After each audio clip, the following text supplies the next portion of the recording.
എന്നേരവും ആരാധനയും സ്തുതിയും പുകഴ്ചയും ഉണ്ടായിരിക്കട്ടെ. അപ്പൊ അച്ഛനിലൂടെ എന്താ ഈശോ പറഞ്ഞത്? അച്ഛനിലൂടെ ഇപ്പൊ എന്താ ഈശോ പറഞ്ഞത്? നമ്മളുടെ വിശ്വാസത്തിൽ ദൈവത്തിന് അവിശ്വാസം ഉണ്ടാവരുത്. അതൊരു പ്രാഥമിക പാഠമാണ്. ഇപ്പൊ ഈ രശ്മി തോമസ് ഈ ആൾക്കാരുടെ ഒക്കെ ഇമ്പാക്ട് ചെയ്തില്ലേ? ആശുപത്രിയിൽ പോയിരുന്നുണ്ട്, ആരും ഇല്ലാത്തവരും. അപ്പൊ പോരാൻ നേരത്തെ ചോദിക്കുകയെ എല്ലാ കാര്യങ്ങളൊക്കെ ഉണ്ടല്ലോ അല്ലേ ഇവിടെ. ഇപ്പൊ ചെറുവിന് കൊച്ചൊരു ബിസ്ക്കറ്റ് വാങ്ങിച്ചു തന്നാൽ കൊള്ളായിരുന്നു, കൊച്ചൊരു തുകർത്ത് വാങ്ങിച്ചു തന്നാൽ കൊള്ളായിരുന്നു. അപ്പം പിന്നെ അതെല്ലാം കളക്ട് ചെയ്യും.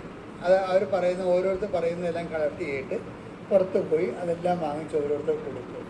പക്ഷെ കൊടുക്കണമല്ല പ്രശ്നം, അവരോട് സംസാരിക്കുന്നതാണ് പ്രശ്നം.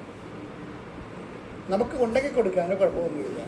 പക്ഷെ എന്നാലും സ്നേഹത്തോടെ നിങ്ങൾ ഈ ഭൂമിയിൽ ഒറ്റപ്പെട്ടു പോയ ആൾക്കാരുണ്ട്, അവരോട് നമ്മൾ സംസാരിക്കണം. ഉടമ്പടി എടുത്തിരിക്കുന്നത് എന്തിനാണെന്ന് ചോദിച്ചു കഴിഞ്ഞാൽ പരദേശിക്ക് അഭയം കൊടുക്കാൻ വേണ്ടിയാണ്. പരദേശിക്ക് അഭയം കൊടുക്കുന്നത് വീട്ടിൽ തന്നെ കയറ്റി താമസിക്കണമെന്ന് ഒരു നിർബന്ധമില്ല. ഉണ്ടേക്കൊള്ളാം, അല്ലെങ്കിൽ അവർക്ക് ആരെ കാണിച്ചു കൊടുക്കാം, അല്ലെങ്കിൽ എന്തുമാത്രം അഭയസ്ഥാനങ്ങൾ താമസിക്കുന്ന ആൾക്കാരുമായിട്ട് നമുക്ക് നമ്മുടെ സ്നേഹത്തിൽ അവർക്ക് അഭയം കൊടുക്കാം. പ്രാർത്ഥിക്കുക, കർത്താവേ എല്ലാവർക്കും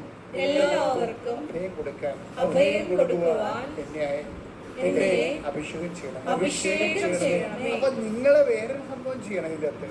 ഇതിൻ്റെ അകത്ത് കാപട്യം ഉണ്ടെന്ന് കർത്താവിന് തോന്നരുത്.